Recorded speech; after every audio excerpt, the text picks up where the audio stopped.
Sud Radio Parlons Vrai chez Bourdin, 10h30, 12h30, Jean-Jacques Bourdin. Bien, le gouvernement l'annonce, la France va bloquer l'accès aux sites pornographiques pour les mineurs. Mais comment ? Dans tous les cas, ça y est, ça avance. Enfin, le gouvernement va dévoiler un dispositif bloquant l'accès des mineurs aux sites porno. Avec nous, Thomas Romer, qui est président de l'association Open, Observatoire de la parentalité et de l'éducation numérique. Bonjour. Bonjour Jean-Jacques. Est-ce que vous avez des informations supplémentaires ? Ça y est, la décision est prise apparemment. Mais comment interdire l'accès aux mineurs des sites porno ? Bah écoutez, j'étais aussi comme vous un peu surpris des annonces qui ont été faites ce matin, même si je sais évidemment, travaillant sur ce sujet depuis de nombreuses années, que les choses sont dans les tiroirs. Mais comme ça fait un peu 7 ans qu'on essuie les plâtres, j'avoue que j'attends de voir. Vous voyez, je vais être un peu pragmatique comme vous et je vais attendre de voir ce qui peut advenir. Après, bien sûr, aujourd'hui, moi, ce que je regrette, c'est qu'il y a déjà des dispositifs qui pourraient fonctionner, comme la carte bleue, etc., et que on attend encore beaucoup de. La carte bleue, c'est la solution. C'est pour vous la solution ? Ça fait partie des solutions. Il y en a plein. Aujourd'hui, quand on interroge un monsieur comme monsieur Dorcel, il vous dit que il a identifié plus de 200 solutions qui existent au niveau mondial de vérification d'âge, qui sont déjà utilisées ici et là sur des sites. Donc après, nous, ce qu'on nous reproche souvent, c'est la collecte des données. Mais la collecte des données, moi, je trouve qu'entre opérer une hiérarchisation des choses, entre protection de l'enfance et collecte des données, personnellement, j'ai choisi mon camp. Oui, bien sûr, collecte des données. Les détails du dispositif seront présentés dans la semaine, indique le ministère, pour une mise en place dès le mois de septembre. Alors, tous les sites internet pour adultes devront s'y conformer, sous peine de voir la diffusion interdite sur le territoire national, indique le ministre délégué Jean-Noël Barrot. La France sera le premier pays du monde à proposer une solution comme celle-là. Alors, ça peut être quoi ? Vous voyez pas écoutez, moi j'ai vu fonctionner des choses il y a déjà plusieurs années dans les laboratoires d'Orange, par exemple avec un système, la double vérification sans collecte de données. Donc je sais que toutes ces choses sont étudiées. Mais c'est vrai que donc on pourrait s'appuyer sur les opérateurs téléphoniques. Oui. Je pense que ça pourra pas se faire sans eux. De toute façon, il faudra trouver des dispositifs qui soient facilement opérants et applicables dans les smartphones de tout le monde. Oui, parce que l'opérateur téléphonique, c'est à qui appartient l'abonnement. Si c'est un adulte ou si ce n'est pas un adulte. Et normalement, quand on est parent et qu'on achète un smartphone pour son enfant, on est censé déclarer si c'est un mineur et pour qui va être la ligne. Donc oui, je pense qu'il faut que tout l'écosystème travaille ensemble. Je pense que c'est vraiment dans les intentions du gouvernement. Maintenant, aujourd'hui, ça reste compliqué de savoir concrètement, puisque le ministre n'a pas été très précis dans ses annonces. Quand même, ce qu'ils disent, des opérateurs télécoms qui disposent de l'âge de leurs clients pourraient être dans la boucle. Cette solution technique sur laquelle nous travaillons pourrait être utilisée pour faire respecter les limites d'âge qui existent dans notre droit, mais qui ne sont pas suffisamment respectées en ligne. Voilà ce que disent les informations que nous avons. Je ne peux qu'être d'accord, puisque nous-mêmes, on se bat pour ça depuis longtemps, puisqu'il y a même eu une décision de justice suite à nos saisines de l'Arcom en septembre dernier qui a décidé une médiation, c'est-à-dire qu'on a mis en place une médiation entre une autorité de régulation et les sites pornographiques. La médiation est toujours en cours. Normalement, on devrait avoir les résultats d'ici quelques jours, mais c'est vrai que moi, j'attends de voir concrètement de quoi il retourne. Oui, parce que l'âge minimum du premier contact avec les contenus pornographiques baisse. Ça baisse en même temps que baisse l'âge du premier équipement smartphone. Nous, l'étude qu'on avait faite avec l'Ipsos en 2022 montrait que le premier smartphone arrivait en moyenne en fin de CM1. En France, donc c'est-à-dire un peu plus de 9 ans.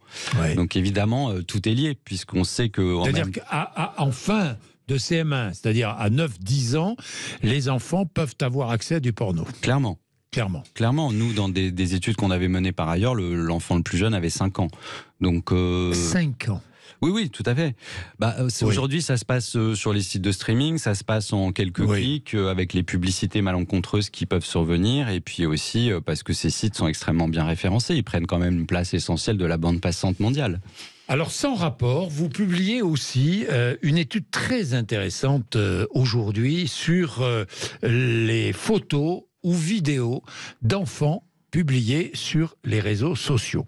Plus de la moitié des parents, 53%, publient des photos ou des vidéos de leurs enfants sur les réseaux sociaux. Ouais. J'ai vu ça, ça m'a effaré. Je vous le dis tout de suite, ça m'a effaré. Je sais que c'est un sujet que vous suivez depuis très longtemps. Et je suis tellement opposé à la publication des photos d'enfants sur les réseaux sociaux, mais tellement.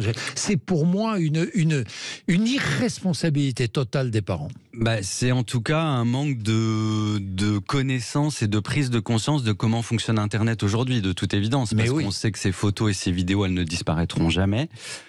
Qu'une fois qu'elles sont en ligne, on peut pas les faire effacer. On a en tout cas du mal à faire valoir le droit à l'effacement, qui est pourtant en vigueur, là aussi. Oui, bien sûr.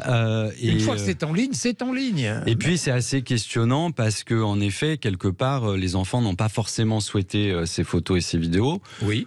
On sait aussi que les adolescents, quand ils utilisent les réseaux sociaux, qui est devenu un espace de socialisation pour eux, sont très férus d'échanger tout un tas de photos et de vidéos.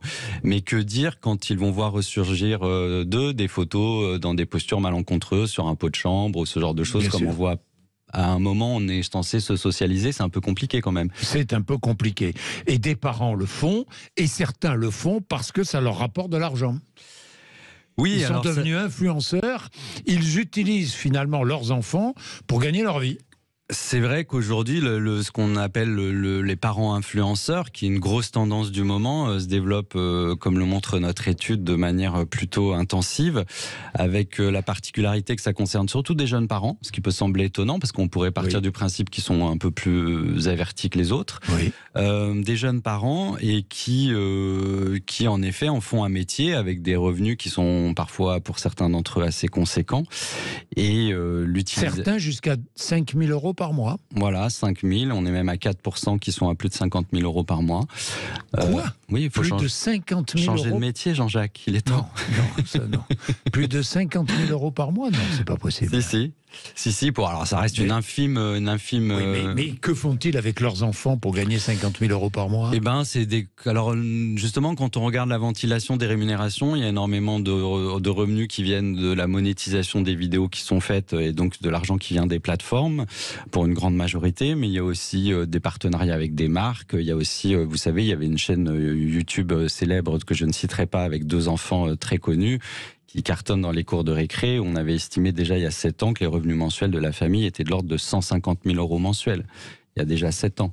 Donc ça prend une importance assez considérable. Oui, une importance considérable et sur le dos des enfants, disons-le. Enfin, Thomas Romer, moi je veux pas non plus être porté de jugement hâtif, mais il faut absolument se poser des questions. Nous, en tout cas, ça nous questionne, en effet, aujourd'hui, et c'est pour ça qu'on réfléchit aussi avec un député en ce moment à faire en sorte que le droit à l'image des enfants soit pas forcément aliéné à l'autorité parentale, parce qu'on part du principe qu'à partir du moment où des parents pourraient adopter des postures un peu malencontreuses avec ce droit à l'image, il faudrait que ce droit à l'image puisse être... Que l'enfant ait un droit à l'image. Et en tout cas, quand il est mineur, que quelqu'un d'autre puisse prendre la main si jamais c'était dysfonctionnant. Parce que c'est vrai qu'aujourd'hui, notamment, nous, ce qui nous inquiète, c'est l'explosion des vidéos type prank. Donc les vidéos, c'est des vidéos un peu potaches.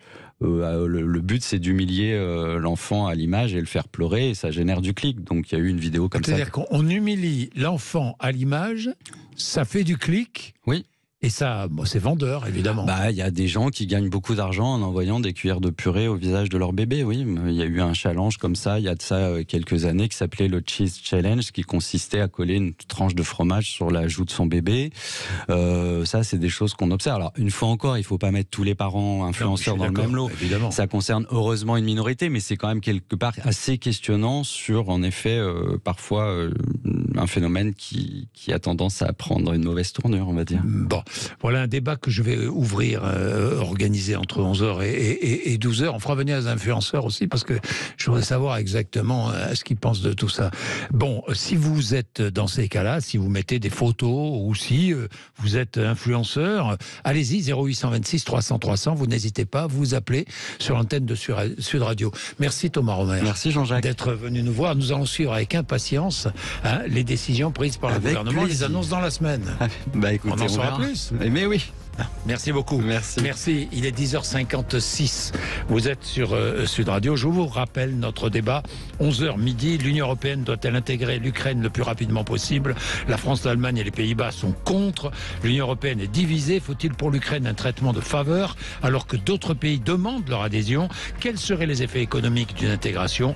Dans l'Union européenne, l'Ukraine serait-elle un cheval de Troie américain? Débat entre 11h et midi. À tout de suite.